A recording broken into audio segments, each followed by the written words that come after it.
Assalamualaikum warahmatullahi wabarakatuh.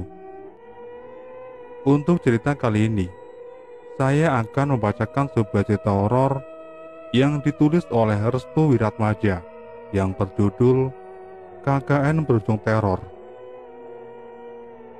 Saya awali dengan membaca basmalah.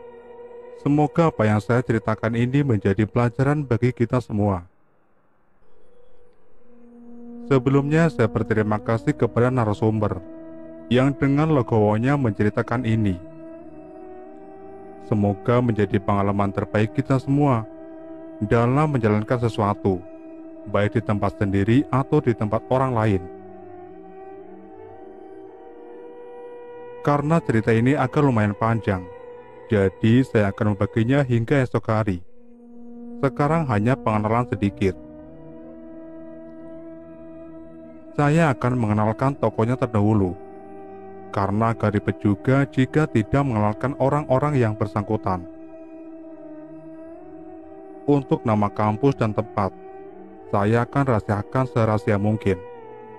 Saya juga akan menggunakan bahasa yang lebih mengena. Total ada 8 orang yang mengikuti KKN di sebuah desa di daerah M, Indonesia. Ada Michael, Brian, Justin, Elizabeth, Rahma, Jordan, Lisa, dan Regina. Mereka berdelapan melakukan KKN yang jaraknya tidak terlalu jauh dari kota, namun juga berdekatan dengan gereja. Karena daerah tersebut juga terdapat gereja, yang mana gereja tersebut sangat aktif akan jemaahnya. Walaupun begitu, desa ini terkenal akan peraturan ketatnya, karena mayoritas di sini sangat agamis. Jika melakukan sesuatu yang melanggar, bisa-bisa terjadi sesuatu yang kurang disenangi. Rahma adalah salah satu mahasiswa yang peka. Walau begitu, dia sangat pendiam dan tak ingin membiarkan apa yang sebenarnya dia lihat ketika memasuki gerbang desa itu sendiri. Rahma hanya ingin menceritakannya pada satu orang, yaitu Michael. Berhubung mereka sangat akrab, Rahma menceritakan apa yang dilihat ketika memasuki gerbang desa itu. Michael, aku lihat mayat berserakan di jalan. Mayat itu campuran orang pribumi dengan orang Belanda, ucap Rahma. Michael paham apa yang dilihat oleh Rahma. Dia cukup tahu kesadaran Rahma, karena Michael lah orang terdekat Rahma. Bisa dibilang mereka berdua ini TTM, atau teman tapi mesra. Mereka berdelapan memasuki desa tersebut. Di sana mereka disambut oleh Bapak Pendeta, Albert, dan seorang suster yang sudah lanjut usia, bernama Suster Margaret. Karena tempat itu mayoritas Kristiani, tidak aneh jika rumah yang akan ditempatinya berdekatan dengan gereja. Michael, Brian, Jordan, dan Justin menempati rumah Bapak Pendeta tadi. Sedangkan Regina, Rahma, Lisa, dan Elizabeth menempati tempat Suster Margaret. Saya tambahkan, Rahma adalah satu-satunya mahasiswi yang beragama Islam dari peserta KKN. Sedangkan selain Rahma, mereka beragama Kristiani. Duk, tempat yang kau tempati ini dulunya bekas peperangan antara pribumi dan wong Londo atau orang Belanda. Tak usah heran jika salah satu dari kalian melihat mayat bergelimpangan di jalan, senyum Suster Margaret. Rahma takjub dengan kemampuan suster tersebut. Dia lebih dulu mengetahui tentangnya dibandingkan teman-temannya. Maaf suster, saya muslimah. Apakah suster menyediakan tempat ibadah untuk saya? Tanya suster. Suster Margaret memberitahu ruangan khusus untuk dirinya beribadah. Tempatnya hanya bisa memuat satu orang saja, lengkap dengan Al-Quran, mukena, dan sarung dan sebagainya. Jiwa toleransi Suster Margaret ini bisa dibilang telah memanusiakan dirinya karena bisa menghargai antar pemeluk agama lain. Kalian jangan masuki gereja tanpa izin, karena suster di sana akan melakukan penjamuan kudus. Kalian mengerti? Ucap Suster Margaret. Penjamuan kudus yang dimaksud ini adalah dengan memposisikan diri sebagai seorang yang harus mengoreksi dirinya sendiri dalam segala hal yang telah dilakukan, atau sebagai pengingat jasa Tuhan Yesus dalam pengorbanan diri. Mereka berempat memahami apa yang dikatakan oleh Suster Margaret. Karena mereka baru saja datang, Suster Margaret membiarkan mereka berempat untuk beristirahat terlebih dahulu. Lisa mengawali percakapan antara keempatnya. "Kok tempat ini rada serem ya?" ucap Lisa. "Nang kene kuwi tempat pembantaian antara pribumi dan Belanda. Pantas saja seram. Korbannya pasti dibiarkan saja membusuk di jalanan," ucap Regina. Rahma menyimak obrolan mereka. Setiap kamar diberi liontin salib. "Aku ingin tanya, liontin ini kalau ke bawah bakal ada bencana apa?" tanya Rahma. Regina dan Lisa saling menatap. "Maksudmu? Apa ana tanda khusus ketika demit mancing nang omah?" tanya Rahma. Mereka bertiga hanya diam. Tidak ada satu jawaban pun yang terucap. "Oh ya, besok kita langsung dapat tugas. Jadi sebisa mungkin kita harus cepat." Regina mengalihkan pertanyaan dari Rahma. Karena tidak ada jawaban, Rahma kembali menatap dinding kamar yang penuh dengan liontin itu. Keesokan harinya, mereka langsung menuju kantor kepala desa. Mereka minta izin untuk menjalankan KKN di desa tersebut. Alhasil, mereka mendapatkan izin. Mereka kembali ke tempatnya untuk menyiapkan proker yang akan digarapnya. Mereka sepakat untuk berkumpul di rumah Suster Margaret. Namun dari ke-8 orang itu, hanya Jordan dan Elisa yang tidak hadir. "Kemana Elisa dan Jordan?" tanya Michael. "Mereka berdua ke gereja," jawab Brian. "Hah? Mereka berdua ke gereja? Bukannya Suster Margaret melarang kita untuk ke sana?" tanya Lisa. "Susul wong kui," ya artinya susul orang itu. Ketika Lisa dan Brian ingin menyusul, mereka berdua sudah ada di depan pintu. "Loh, baru datang," ucap Justin. "Ono apa?" tanya Jordan. "Loh, kok balik takon? Habis kemana kalian?" tanya Michael. "Lah, udah urusanmu. Kenapa?" jawab Jordan. "Gereja kue ditutup. Suster Margaret ngelarang kita semua untuk masuk gereja itu," ucap Michael. "Aku cuma jalan-jalan saja kok," ucap Jordan. "Dasmu, kau pikir kami tidak tahu? Kalian berdua di hari pertama saja sudah melakukan kesalahan," jawab Michael. "Loh, terus pengenmu apa? Gelut, wani pora?" Jordan menantang Michael untuk berantem. Suasana semakin memanas ketika si Elisa langsung menuju kamar.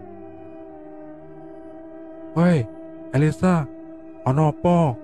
tanya Rahma. "Delok, Elisa kabur." "Kalian berdua habis ngapain di gereja? Hah?" tanya Michael. "Lah, aku wis pae weruh. Aku cuma jalan-jalan tok," ucap Jordan.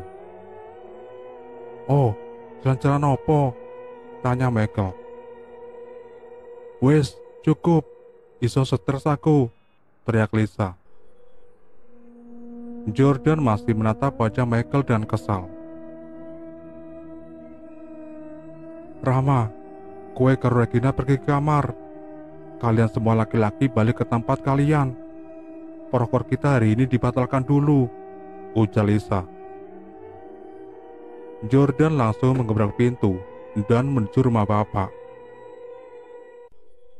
Ah, asu, teriak Michael. Hari pertama mereka melakukan proker gagal. Mereka kembali ke tempatnya masing-masing.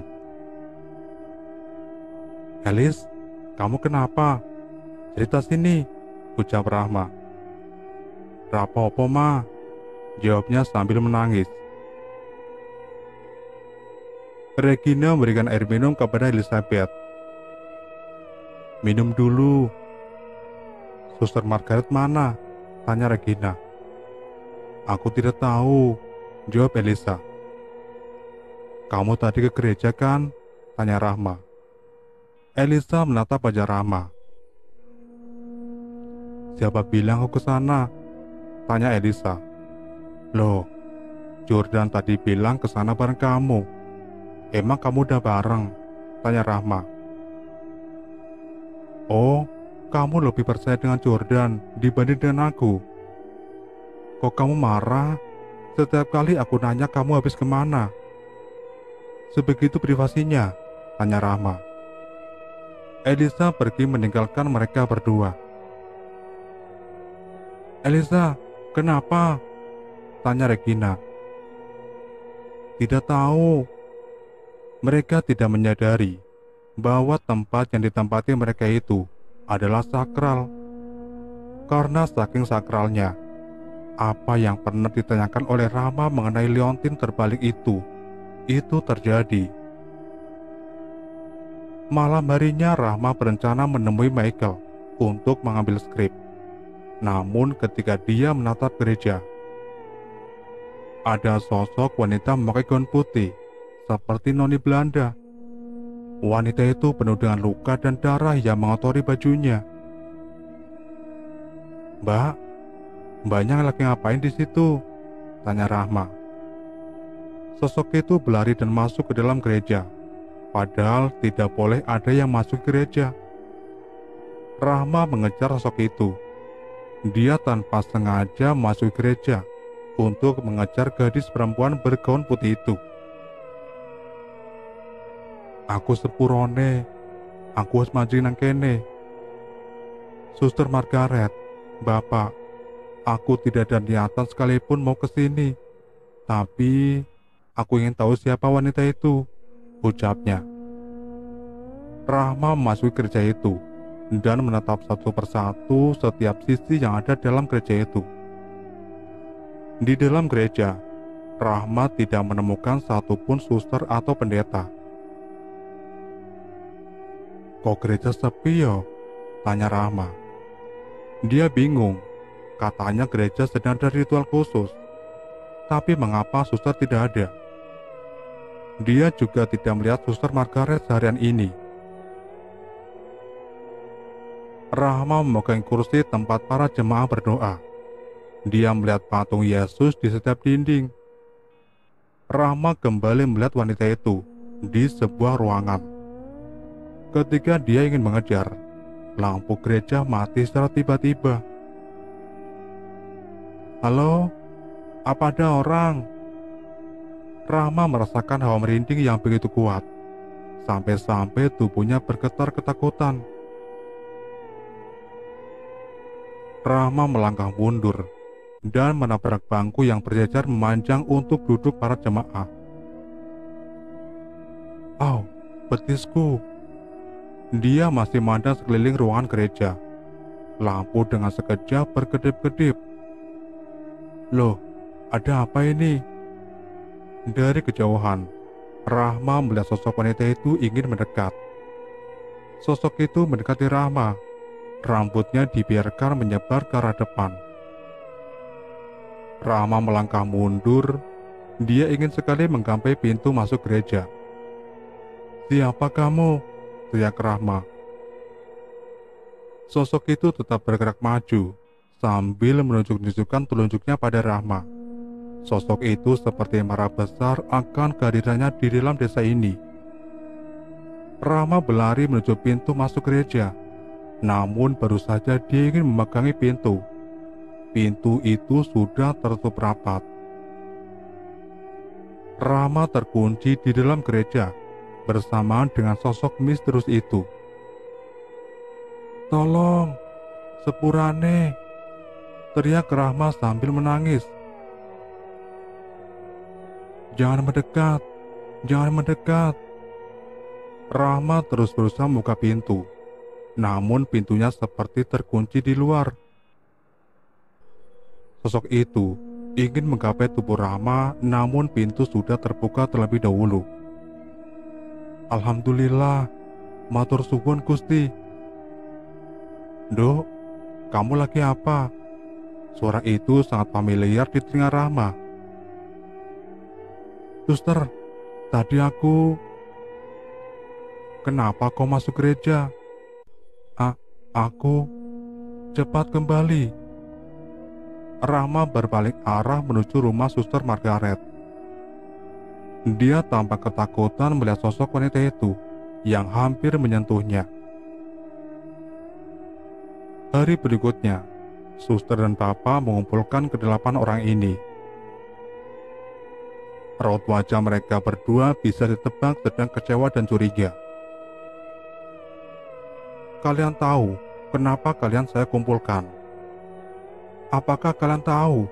teriak Bapak. Mereka hanya diam. Nada bicaranya tinggi dengan logat Jawa yang kental. Bapak sangat ditakuti ketika sedang marah. "Kowe kabeh wis gawe kesalahan ing desa iki. Pagar gaib wis jebol. Kalian semua sudah melakukan kesalahan di desa ini. Pagar gaib sudah jebol." Rama menjadi sasaran utama untuk diungkapkan oleh Bapak. "Kowe nduk, kowe wis gawe kesalahan mutlak kang ora bisa dikanteke," jelas Bapak. "Pak, aku ora maksud ngono," ucap halus Rama. "Bukankah kalian sudah bilang untuk dilarang masuk gereja? Mengapa kalian lakukan?" teriak Bapak. "Pak, aku kebangsa maji nang kono. Ada seorang wanita berwawakan bule seperti londo, Pak, menggunakan gaun putih bercak merah seperti darah di wajah, tangan dan kakinya. Wanita itu masuk ke gereja. Aku ingin mencegahnya, tapi dia masuk tanpa memindahkanku. Tapi ketika aku masuk, wanita itu berubah menjadi sosok yang menyeramkan, Pak. Dia hampir saja menyentuhku," ucap Rahma. Bapak dan Suster Margaret saling menatap. Mereka berdua seperti mengetahui siapa sosok yang dimaksud. "Sudah, kalian jangan mengulanginya lagi," ucap Bapak. "Aku mau tanya, Pak," ucap Rama. "Takon nopo, Nduk?" tanya Suster Margaret. "Sosok wanita itu siapa? Mengapa dia berada dalam gereja? Dan mengapa dia sangat marah kepadaku?"